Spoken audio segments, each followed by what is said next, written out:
Assalamualaikum warahmatullahi wabarakatuh. Selamat pagi anak-anak kelas 7.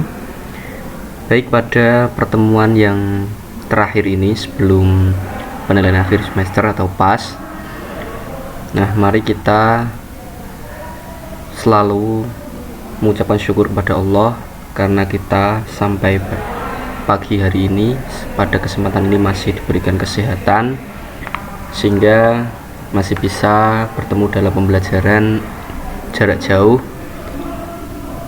dan semoga kalian di rumah tetap diberikan kesehatan, tetap jaga kesehatan. Oke, sebelum kita masuk ke materi, mari kita membaca basmalah. Semoga kalian diberikan kemudahan dalam mempelajari, memahami pelajaran yang akan Bapak sampaikan. Bismillahirrahmanirrahim. Oke anak-anak, pada pagi hari ini kita akan belajar tentang pengolahan bahan pangan hasil samping buah menjadi produk pangan. Nah, kalau kemarin kita membahas makanan juga ya, buah. Nah, ini samping buahnya. Kalau kemarin buah segarnya ya, bahan pangan buahnya, sekarang buah sampingnya. Nah, oke. Sebelum Bapak jelaskan, silakan kalian buka LKS masing-masing supaya kalian paham. Oke. Sekarang ini halaman 55 kalau di LKS ya. Nah, oke.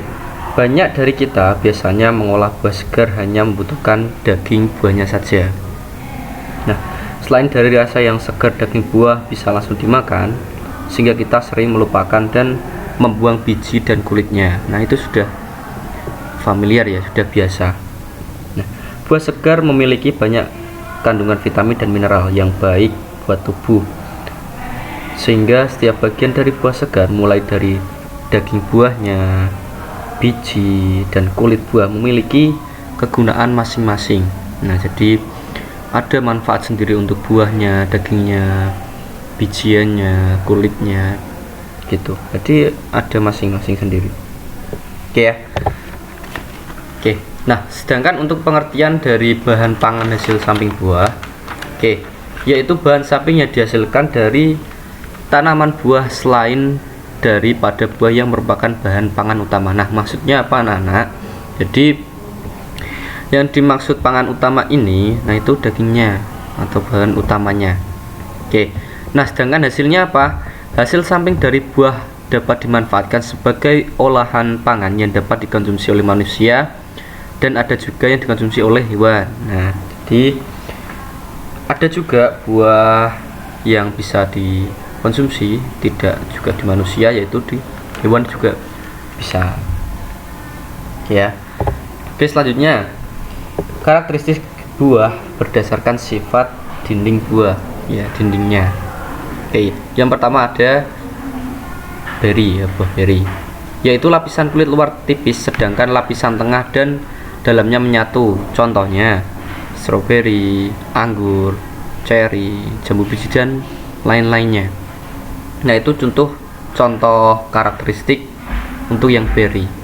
Yang kedua ada namanya Hesperidium, yaitu buah dengan 3 lapisan dinding buah, di mana lapisan kulit luar tebal dan mengandung zat warna. Lapisan tengahnya berupa jaringan yang keputih-putihan, serta lapisan dalam banyak mengandung gelembung berisi cairan jus di dalamnya dengan biji-biji yang tersebar. Contohnya apa anak-anak? Nah, itu jeruk lemon, jeruk nipis. Nah, ini contoh dari karakteristik Hesperidium. Oke, selanjutnya ada namanya karakteristik drupa. Nah, memiliki 3 lapisan dinding buah sama ya, seperti tadi yang Hesperidium, di mana lapisan luar umumnya tipis dan akan terlihat jelas saat buah matang. Nah, lapisan tengah merupakan daging buah atau berserabut, dan lapisan dalam merupakan pelindung dan keras bagi biji. Contohnya mangga, gandaria, dan kelapa. Itu contohnya. Oke, yang selanjutnya ada pome, yaitu lapisan luar tipis, lapisan tengah merupakan daging buah ya, tengahnya buahnya, dan lapisan dalam seperti kertas yang berfungsi untuk melindungi bijinya ya. Contohnya jenis pome ini yaitu apel, pir, delima, itu contohnya. Oke, selanjutnya pepo, yaitu lapisan kulit luar tebal yang keras, lapisan tengah dan lapisan dalam menyatu berbentuk daging buah, dan pada ruangan buah berisi biji-bijian dalam jumlah yang besar. Pepo merupakan beri termodifikasi. Nah, jadi modifikasi antara yang beri tadi, contohnya buah melon, semangka, labu kuning, itu ya, ada biji-bijiannya di dalam jumlah yang besar di dalamnya. Itu perbedaan karakteristik ya, jenis-jenis dari buah berdasarkan dari sifat dinding buahnya ya. Oke, yang selanjutnya kita akan membahas kandungan dan manfaat bahan pangan hasil samping buah. Nah, apa sih kandungannya Pak, terus manfaatnya apa, kok ada beri ini itu dan sebagainya. Nah, kita akan bahas satu persatu ya. Yang kita akan bahas, yang saya contohkan ini nanti, yaitu kulit buah naga dan biji nangka. Nah, kalian pasti sudah pernah sering melihat di sekeliling kalian dan juga sering memakan ya. Oke, hasil samping dari tanaman buah-buahan banyak sekali ragamnya. Berikut ini kandungan dan manfaat dari bahan-bahan pangan hasil samping buah-buahan yang telah ditemukan oleh para ahli sains dan kesehatan. Yang pertama, kulit buah naga. Nah, adapun kandungannya, yang pertama yaitu ada vitamin B, tiamin, B1 ya. Yang kedua, vitamin C, vitamin B3, niacin, vitamin B12, serat, mineral dan antioksidan, protein dan rendah lemak. Nah, itu kandungannya. Nah, sedangkan manfaatnya apa sih Pak ketika kita sudah tahu kandungannya kulit buah naga, kulitnya ya, ini kulitnya itu untuk apa terus manfaatnya? Nah, untuk manfaatnya yaitu dalam mengonsumsi kulit buah naga misalnya ya, bisa untuk menjaga kesehatan jantung ya, itu yang pertama. Bisa melenturkan pembuluh darah, obat pencegah kanker dan tumor, dan juga obat diabetes. Nah, itu manfaatnya. Oke, yang kedua, biji nangka ya, kita pasti sering membuang ya, kadang ketika kita sudah memakan buahnya, nangkanya sering kita kadang membuang biji nangkanya, padahal bisa dimanfaatkan ya. Oke, adapun kandungannya, yang pertama yaitu biji nangka mengandung banyak kalori ya, karbohidrat, sedikit serat dan sedikit lemak, sehingga mengonsumsi biji nangka tersebut membantu kenyang dan sesuai untuk menurunkan berat. Nah, ini yang biasanya kalian obesitas atau kegemukan, bisa dibantu dengan memakan ini, mengonsumsi ini, membantu mengontrol kadar gula darah dan menjaga usus agar tetap sehat. Nah, itu yang manfaat yang pertama. Yang kedua, mengandung zat besi, kalsium, tembaga, potasium dan mangan yang bermanfaat untuk membantu membentuk sel darah merah, mempertahankan tekanan darah, mengendalikan kadar gula darah dan memperkuat tulang ya. Yang selanjutnya, mengandung senyawa yang memiliki efek antimikroba yang membantu mencegah tubuh terserang dari bakteri atau virus ya. Itu untuk kandungan serta manfaat dari biji nangka ya. Yang selanjutnya, setelah kita mengetahui kandungan, jenis-jenisnya, karakteristik buah-buah dari hasil samping tadi, juga kita sudah tahu kandungan dan manfaatnya. Terus sekarang teknik pengolahannya Pak seperti apa? Nah, oke ya, teknik pengolahannya sama seperti yang pada buah segar yang pertemuan sebelumnya, yaitu ada dua. Yang pertama, teknik pengolahan pangan panas basah atau moist head ya. Ini biasanya apa sih, ada semacam airnya, sayurannya ya. Sedangkan untuk yang kedua ini namanya teknik pengolahan pangan panas kering atau dry heat cooking. Nah, biasanya ini cuman tanpa sayur ya. Oke, pembuatan pengolahan bahan pangan hasil samping buah menjadi produk pangan. Nah, jadi karkas samping dari kita mengonsumsinya bisa menjadi sebuah produk pangan ya. Oke, yang pertama untuk cara-caranya ya.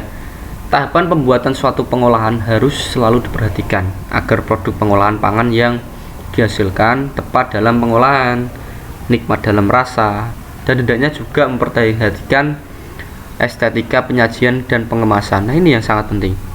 Hal ini dimaksudkan kenapa? Agar dapat menarik bagi konsumen. Nah, jadi ketika sudah diolah menggunakan teknik apa itu terserah kalian ya. Jadi mau di teknik panas basah atau panas kering itu terserah kalian. Nah, kemudian ketika sudah menjadi sebuah produk ya, itu kemudian dikemas. Kenapa harus unik? Nah, ini fungsinya atau maksudnya itu agar menarik bagi konsumen. Nah, biar suka, unik gitu loh. Nah, oke. Kemudian tetapkan hal yang akan dibuat. Nah, lalu buatlah rencana kerja pembuatan pengolahan secara lengkap sesuai tahapan pembuatan pengolahan produk pangan. Dalam pembuatan pengolahan produk pangan, hendaknya perlu memperhatikan keamanan penggunaan bahan pangan dan kebersihan dalam bekerja. Nah, soalnya ini kaitannya dengan makanan yang nanti akan dikonsumsi orang. Nah, jadi soal keamanan dan faktor kebersihan itu sangat penting. Harus steril dari mulai proses pengolahannya, pemilihan barang dan sebagainya. Jadi harus steril ya.